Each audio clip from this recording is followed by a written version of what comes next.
Assalamualaikum dan salam siaran Klinik Cukai ketika ini bersama saya Nazira Noran. Hari ini saya sangat teruja sebenarnya nak tahu apa agaknya tip-tip untuk kita ni elak tuntutan mahkamah jika ada cukai tertunggak. Sebab apa kita tahu ya, tekanan ekonomi ataupun mungkin ada di antara kita yang sedang mengatur perbelanjaan supaya kita ni dapat melangsungkan kehidupan seperti biasa, dan dalam usaha kita nak mengatur perbelanjaan tu ada juga mungkin yang mengabaikan cukai. Sebab apa? Sebab dia nak mengelak mungkin membayarnya, dan adalah pula baki tertunggak. Jadi bila berlakunya baki tertunggak ni, tindakan mahkamah mungkin diambil. Jadi kita ni tak naklah pula tindakan mahkamah ni akan membebankan kita lagi. Jadi pada waktu ini program Klinik Cukai minggu yang terakhir akan berkongsi bersama pendengar, iaitu 5 tip elak tuntutan mahkamah jika ada cukai tertunggak. Dah ada di studio kita bersama-sama dengan Puan Nur Syazwani Hamzah selaku Pegawai Perhubungan Awam Lembaga Hasil Dalam Negeri Malaysia di Cawangan Guaman, Lembah Kelang. Assalamualaikum Puan Syazwani. Waalaikumsalam DJ Nazira. Okey. Baik, untuk waktu ini kan Puan, kita nak tahulah kan tentang tunggakan cukai. Sebenarnya apa ya tindakan undang-undang yang boleh diambil oleh LHDN ni, oleh hasil ni ya, dalam mengutip kembali cukai tertunggak ini? Silakan Puan. Terima kasih DJ Nazira. Assalamualaikum warahmatullahi wabarakatuh dan salam sejahtera. Saya Nur Syazwani Hamzah, Pegawai Perhubungan Awam LHDN Cawangan Guaman, Lembah Kelang. Terlebih dahulu saya nak ucapkan terima kasihlah kepada Bernama Radio atas jemputan ini dan juga atas kerjasama erat dalam menjayakan program Klinik Cukai 2022. I'm honoured and humbled to be part of this program.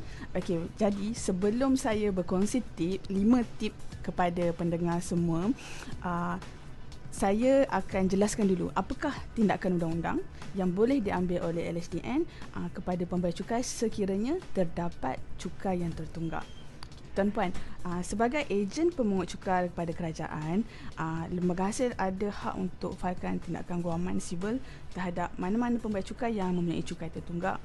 Ini adalah satu cara untuk kita pungut kembali cukai dan sekaligus untuk memberi kesedaran kepada pembayar cukai agar tidak ambil mudah tentang bayaran cukai. Okey, jadi tindakan undang-undang yang dimasukkan di sini adalah tindakan guaman sivil yang difailkan di Mahkamah Sivil terhadap pembayar cukai, sama ada pembayar cukai individu atau syarikat, untuk kita dapatkan satu penghakiman atau perintah daripada mahkamah itu.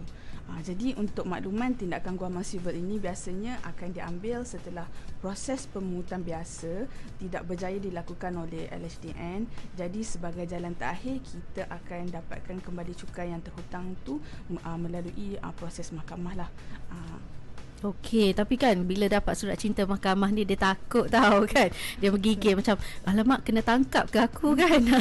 Jadi itu juga persoalan yang akan timbul di kalangan mereka yang mungkin tertunggak bayar cukai ni. Dia bukan tak nak bayar, tapi mungkin duit tak berapa nak ada, tak cukup lah kan.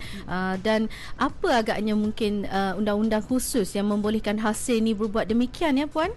Okey DJ, seperti yang kita sedia maklum, bila kita melibatkan tindakan undang-undang di mahkamah ya, setiap tindakan tu perlu merujuk kepada peruntukan yang relevan dengan undang-undang. Jadi bagi tindakan di Lembaga Hasil Dalam Negeri, sama juga kita akan merujuk kepada undang-undang percukaian yang relevan untuk meneruskan dengan tindakan guaman lah.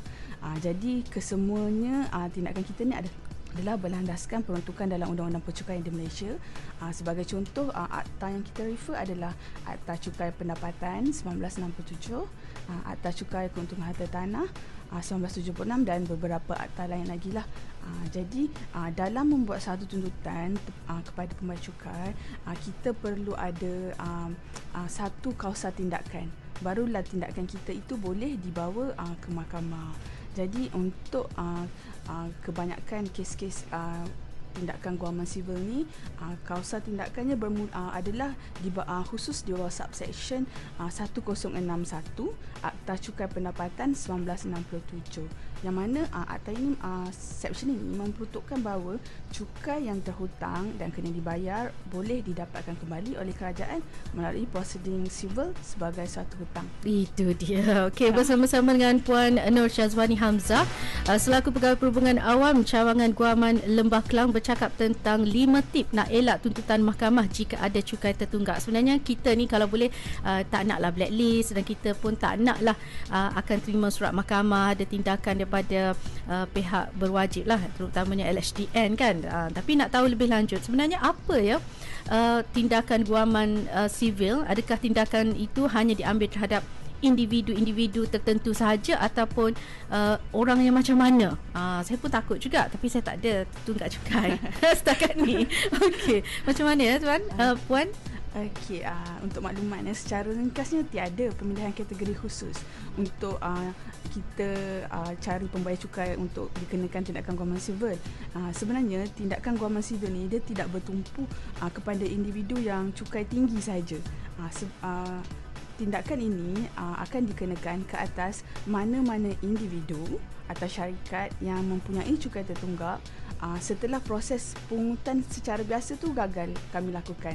Jadi LHDN tak berjaya pungut cukai secara biasa, kita gunakan mahkamah untuk memungut cukai itulah. Biasanya dalam tindakan guaman sivil ni kita identify dulu adakah tunggakan cukai daripada pembayar cukai tu. Jadi bila kita semak status terkini tiada bayaran, tiada penyelesaian untuk tunggakan tu, jadi bila terjadinya proses itu baru kami akan proceed lah dengan legal action. Kita dalam program klinik cukai, mungkin ada juga di antara mereka dia bayar waktu duit ada dia bayar, waktu dia duit tak ada mungkin dia tak bayar ya, ataupun situasi sebegitu. Mungkin kita nak tahu ya bagaimana agaknya cukai yang menjadi tertunggak tu dan kena dibayar tu. Adakah bila lambat bayar tu dia akan berbunga-bunga ke ataupun bagaimana? Mungkin Puan boleh jelaskan lebih lanjut lah bagaimana cukai tu dia jadi tertunggak dan kena dibayar, Puan. Okey, cukai akan dianggap sebagai hutang ni. Dia ada proses dia lah Puan. Dia macam ni. Mula-mula cukai akan dianggap sebagai hutang atau cukai tertunggak once notis taksiran tu telah diserahkan atau dianggap telah diserahkan. Yang mana elemen inilah yang paling penting dalam kausa tindakan utama dalam undang-undang. Jadi kalau saya bagi situasi lah di Malaysia ni, sistem taksiran cukai kita ada dua kategori, iaitu taksiran secara formal dan juga taksiran sendiri. Okay, kalau taksiran formal tu notis taksiran tu LHDN sendiri yang kena serahkan kepada pembayar cukai. Dalam situasi taksiran sendiri pula, ini adalah merujuk pada kes-kes e-filing ni. Yang mana pembayar cukai dia akan hantar borang nyata kepada hasil. Jadi penghantaran borang nyata tersebut dianggap sebagai notis taksiran, dan bila notis taksiran telah diserahkan ataupun telah kepada pembayar cukai, ianya akan dianggap sebagai taksiran dibangkitkan. Bila taksiran dibangkitkan tu adalah tanggungjawab untuk membayar cukai itu. Tapi bila pembayar cukai tidak buat bayaran dalam tempoh yang ditetapkan, ia akan menyebabkan cukai itu jadi tertunggak dan kena dibayar. Okey, baik. Sekarang ni kita ni dah kira kategori tertunggak cukai lah ya. Jadi mungkin Puan boleh jelaskan dia bagaimana ya proses yang digunakan oleh hasil dalam tindakan pemungutan cukai tertunggak. Katalah saya lah tapi tak. Saya bagi contoh sebab nak faham situasi. Jadi prosesnya bagaimana hasil melakukan tindakan pemungutan cukai tertunggak? Okey. Sebenarnya untuk tindakan pemungutan cukai ini dia ada beberapa proses lah. Jadi proses yang biasanya pertama sekali kita akan cuba hubungi pembayar cukai, sama ada melalui surat atau panggilan telefon. Usually tindakan ini digunakan untuk kita bagi reminder agar pembayar cukai membayar cukai yang masih tertunggak. Usaha ini juga dilakukan untuk memastikan pembayar cukai tak lupa dan tak abaikanlah tanggungjawab selepas dia lapor, supposedly dia kena buat bayaran lah. Jadi bila usaha pertama kita cuba hubungi, yang kedua selepas kita cuba hubungi. Kalau tak berjaya, kita akan masukkan kita akan serahkan surat pemberitahuan memulakan tindakan mahkamah. Yang ini sebab bila kita cuba reach taxpayer tak berjaya kan, jadi kita kena remind dia lah, yang mana disebabkan tak bayar masih tiada bayaran lagi, kita akan mulakan dengan tindakan guaman. Selain itu juga kita akan mengeluarkan sukatan perjalanan kepada individu yang masih lagi gagal buat bayaran. Sukatan perjalanan, dia nak sukat perjalanan kita ke macam mana? Sukatan perjalanan keluar negara. Sekatan. Yeah, okay. sekatan. Baik. Puan, kita dah tahu dah ya sebab apa cukai itu boleh tertunggak dan tindakan yang akan diambil oleh pihak LHDN kepada mereka yang tertunggak cukainya. Jadi itulah masanya kita ke tajuk kita ya. 5 tip elak tuntutan mahkamah jika ada cukai tertunggak ataupun tunggakan cukai. Jadi mungkin tip-tip yang pertama yang Puan nak kongsi antaranya. Silakan. Okey, so kita ke agenda utama lah ya. Okey, jadi sebenarnya mudah saja. Yang penting pembayar cukai atau anda semua ni mempunyai pengurusan cukai yang baik. Jadi tips pertama saya adalah kita perlu peka dan ambil peduli berkenaan dengan peruntukan undang-undang dan juga yang berkenaan dengan undang-undang percukaian di Malaysia lah. Contoh yang paling mudah sekali, kita perlu ingat tarikh. Kerana setiap tahun pembayar cukai perlu melaporkan dan membuat bayaran cukai kan. Jadi sebagai contoh, kalau individu yang makan gaji dan tiada punca pendapatan perniagaan, bolehlah macam buat reminder, mereka perlu lapor dan bayar cukai pendapatan selewat-lewatnya pada 30 April setiap tahun. Untuk individu yang berniaga pula, mereka dihendaki untuk lapor dan bayar selewat-lewatnya pada 30 Jun setiap tahun. Bagi cukai syarikat pula, syarikat perlu membayar kesemua amount cukai dalam tempoh 7 bulan selepas tarikh tutup tempoh akaun syarikat. Kena pack ataupun kena remind sendirilah. Jangan nak suruh LHDN yang remind. LHDN dia bukan setakat remind je kan, dia tu hantar surat mahkamah dah ya kalau kita tertunggak cukai. Baik Puan, tip-tip yang mungkin kedua untuk kita elak tuntutan mahkamah jika ada tunggakan cukai. Apa lagi yang boleh kita kongsi supaya kita ni tidak digelar mereka yang cukai tertunggak ni Puan? Okey, selepas kita dah ingatkan diri kita kan, dah tahu tarikh tu kan, saya nasihatkan untuk anda semua cari ilmu lah berkenaan dengan undang-undang percukaian ni, yang mana sekarang ni mudah, ada banyak maklumat yang kita boleh dapat di dalam internet lah. Jadi pelbagai maklumat untuk makluman semualah, pelbagai maklumat berkaitan dengan cukai pendapatan ada dimuatkan dalam portal rasmi Hasil, iaitu www.hasil.gov.my. Dalam portal itu, kami sendiri telah sediakan gerbang pendidikan percukaian, iaitu platform EduZone. Dalam EduZone ni kita telah muat naik pelbagai risalah, artikel berkaitan percukaian. Kalau rasa tak nak baca, kita juga ada sediakan video pendek dan juga video-video wawancara pegawai hasil di saluran media elektronik dan digital yang berbentuk penerangan untuk rujukan semua. Kalau tak faham juga boleh telefon tak? Kan? Boleh. Okey. Kalau tak kalau tak nak tengok website, kita juga tuan-puan juga boleh follow platform media sosial.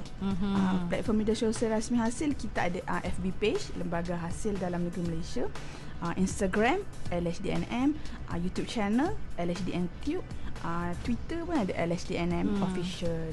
Jadi sebenarnya banyaklah platform untuk dirujuk di internet. Sebenarnya banyak maklumat kan, nak dengan tak nak je kan, nak jadi pembayar cukai yang baik ataupun betul-betul bayar ataupun nak tunggakkan cukai yang sepatutnya kita bayar tu. Baik Puan, kita nak tahu tip-tip seterusnya, bagaimana agaknya untuk kita elak tuntutan mahkamah jika ada tunggakan cukai Puan? Okey, tip ketiga ni macam DJ sebut tadi lah, boleh hubungi saja LHDN. Okey, jadi untuk makluman semua, orang ramai boleh hubungi Hasil Care Line di talian 03 89 11 1000. Ataupun kalau panggilan dibuat dari luar negara, boleh hubungi talian 603 89 111 100. Jika sesak taliannya, bila cuba tak dapat tembusi talian hasil KLINE tadi, boleh juga hubungi nombor telefon bimbit rasmi Pegawai Perhubungan Awam. Macam saya di Cawangan Guaman Lembah Kelang, boleh hubungi nombor telefon bimbit rasmi saya lah. Tapi dia bila jika anda semua ada masalah berkenaan dengan masalah tunggakan cukai di mahkamah. Jadi selain daripada boleh call, kita juga ada satu lagi beberapa saluran komunikasi lain, iaitu kita ada hasil live chat, borang maklum balas pelanggan, sekiranya anda semua prefer untuk berhubung melalui chat. Biasanya Puan, ni tak ada dalam soalan ya. Biasanya orang tu dia mungkin dia nak bayar cukai tu, tapi dia tak mampu. Dia boleh kita tukar balik tak jumlah yang sepatut dibayar sikit-sikit ikut kemampuan Puan? Maksudnya rayuan cukai ke? Macam tu, rayuan bayar balik tu mungkin kurangkan sedikit bulanan dia. Dia begini, kalau berkenaan dengan amount cukai dah dimuktamadkan dan dia tak mampu bayar amount tu sendiri, ansuran boleh dilakukan lah. Yang penting jangan lari. Jangan lari bayar cukai. Lepas tu boleh bincang, maksudnya boleh bincang lah. Peguam lah yang akan tolongnya. Kalau belum masuk lagi kes mahkamah, pengurutan akan bantulah untuk buat rundingan ansuran tu. Tapi kalau kes tu dah di mahkamah, kita allow jugalah untuk ansuran di Cawangan Government. Okey, itu dia jawapannya. Sebab saya percaya ramai di antara kita ni bukan tak nak bayar, dia rasa macam terbeban sedikit, ada benda lain dia nak kena selesai juga kan. Maklumlah dengan tekanan ekonomi, dan mungkin ada yang hilang pekerjaan dan sebagainya. Tapi itulah, LHDN ni baik sebenarnya. Dia tak paksa orang pun. Okey, kita nak tahu tips seterusnya untuk elak tuntutan mahkamah jika ada tunggakan cukai. Tip keempat pula Puan. Okey, tip keempat adalah sentiasa semak status. Status kedudukan cukai masing-masing. Macam kita cek kesihatan kita kan, begitu juga kita cek status cukai kita. Jadi macam sekarang mudah, hasil telah menyediakan satu kaedah semakan melalui aplikasi MyTax. MyTax ni saya bacakanlah, mytax.hasil.gov.my. Di sini pembayar cukai dia boleh login account sendiri, ada boleh lapor cukai, isytihar cukai, dan juga boleh dapatkan informasi cukai terkini apabila login dalam aplikasi MyTax ni. Okey, jadi itu dia kemudahan yang diberikan. Jadi jangan lari, jangan takut. Tip-tip yang terakhir ya, kita dah tip kelima daripada hasil untuk elak tuntutan mahkamah jika ada tunggakan cukai. Silakan Puan. Okey, ini tips yang terakhir. Saya rasa dah jawab dah tadilah, iaitu bincang dengan hasil. Sekiranya dah lapor cukai, dah ikut tempoh semua, tapi macam DJ cakap tadilah, tak mampu nak bayar kan, boleh buat bayaran secara ansuran, kerana hasil sentiasa terbuka untuk adakan perbincangan jika pembayar cukai tak mampu bayar amount cukai secara sekaligus. Kaedah bayaran secara ansuran masih boleh dipertimbangkan, namun kena dapat kelulusan terlebih dahulu. Jadi pembayar cukai yang nak mohon ansuran perlu sediakan beberapa dokumen lah, iaitu contohnya macam penyata aliran tunai, penyata bank beberapa bulan terkini, senarai komitmen bulanan, dan juga bilangan ansuran yang ingin dicadangkan. Jadi macam jangan takut. Kalau ada masalah, tapi saya takut. Takut Puan. Datang pada kami. Dapat email dari LHDN sama Hijadi pun saya takut. Janganlah. Ucapan ikhlas tu. Berdebar je tengok lembaga hasil hantar email. Okey. Baik, akhir sekali Puan, kita dah tahu dah ya 5 tip elak tuntutan mahkamah jika ada cukai tertunggak. Antara yang telah Puan kongsikan tadi, kita kena peka lah ya. Peka dengan keadaan semasa, ambil peduli peruntukan undang-undang ataupun berkaitan dengan cukai. Lepas tu Puan kata tadi tips seterusnya, kita juga haruslah mencari maklumat, ataupun rujuk maklumat yang ada, kan banyak dekat hasil tu, dekat laman web dan sebagainya. Dan seterusnya kita juga dinasihatkan untuk terus berhubung, mengambil tahu khidmat nasihat pun ada kan, ataupun boleh pergi ke MyTax tadi. Dan akhir sekali kita nak bincang bagaimana nak buat ansuran cukai. Jadi itu antara tip-tip untuk mengelak daripada mahkamah ataupun tuntutan mahkamah jika ada cukai yang tertunggak. Akhir sekali puan, pesanan terakhir lah ya, terutamanya kepada pembayar cukai, pendengar bernama radio, sebelum kita menamatkan slot klinik cukai untuk waktu ini. Silakan puan. Okey, sebagai pembayar cukai yang bijak, kita perlu elakkan diri daripada dikenakan tindakan mahkamah, kerana apabila involve tuntutan di mahkamah, ia akan merugikan masa kerana perlu ulang alik ke mahkamah kan. Jadi selagi kes tak selesai, kena settlekan di mahkamah. Lagi satu, bila dah kes berada di mahkamah, pembayar cukai dia kena keluarkan pula duit yang lebih untuk kos peguam, kos-kos mahkamah. Jadi bagi mengelakkan tindakan undang-undang dikenakan ke atas anda lah, jadi saya nasihatkan jadilah pembayar cukai yang patuh. Bagaimana? Bolehlah rujuk 5 tips yang saya berikan tadi semua. Jadi amalkanlah 5 tips tu. Sekiranya diamalkan, usually akan tak adalah sampai ke jumpa di mahkamah kan. Okey. Lagi satu, saya juga nak nasihatkan berhati-hati dengan scammer. Kerana bila di peringkat undang-undang pun banyak scammer gunakan notis-notis mahkamah lah untuk menakut-nakutkan orang awam kan. Jadi sebelum sekiranya dapatkan dulu pengesahan daripada hasil sebelum melakukan apa-apa transaksi. Bila menerima panggilan ataupun dokumen yang meminta untuk membuat bayaran tunggakan cukai. Ada satu lagi saya nak ingatkan kepada individu yang menerima pendapatan perniagaan, jangan lupa untuk lapor dan bayar cukai pendapatan bagi tahun taksiran 2021, kerana hari ini 30 Jun 2022 merupakan hari terakhir untuk lapor dan bayar cukai pendapatan. Okey, bagi e-filing kita akan bagi tambahan masa sehingga 15 Julai 2022. Apa-apa pun boleh rujuk www.hasil.gov.my untuk maklumat lanjut. Okey, itu dia 5 tip elak tuntutan mahkamah jika ada cukai tertunggak. Dan penutup itu tadi sebagai pesanan kepada pendengar bernama radio, jangan mudah tertipu dengan skamer LHDN ni kan. Ada mungkin yang hantar surat, konon-konon surat mahkamah kan. Lepas tu dia bagi nombor telefon tu, dia suruh telefon nombor tu. Rupanya kita nak kena tipu dengan nombor tu. Bahaya juga. Betul. Jadi apa agaknya peringatan sebagai seorang orang yang bijak supaya tidak ditipu ni, kita kena rujuk laman web LHDN tu tadi, betul tak? Jangan telefon nombor sebarangan tu pula kan. Okey. Baik, terima kasih Puan Syazwani ya, Puan Nur Syazwani Hamzah, Pegawai Perhubungan Awam Cawangan Guaman Lembah Kelang, bersama-sama dengan kita dalam klinik cukai hari ini yang merupakan slot terakhir ya. Klinik cukai 2022 pada hari ini, dan semoga kita dapat sama-sama elak tuntutan mahkamah jika ada cukai tertunggak. Saya Nazira Noran, insya-Allah kita jumpa lagi. Assalamualaikum. Demikian tadi program Temu Bual Klinik Cukai bersama Lembaga Hasil Dalam Negeri Malaysia. Jom klik hasil sekarang. Terima kasih atas sumbangan anda kepada kesejahteraan negara. Maklumat lanjut di www.hasil.gov.my.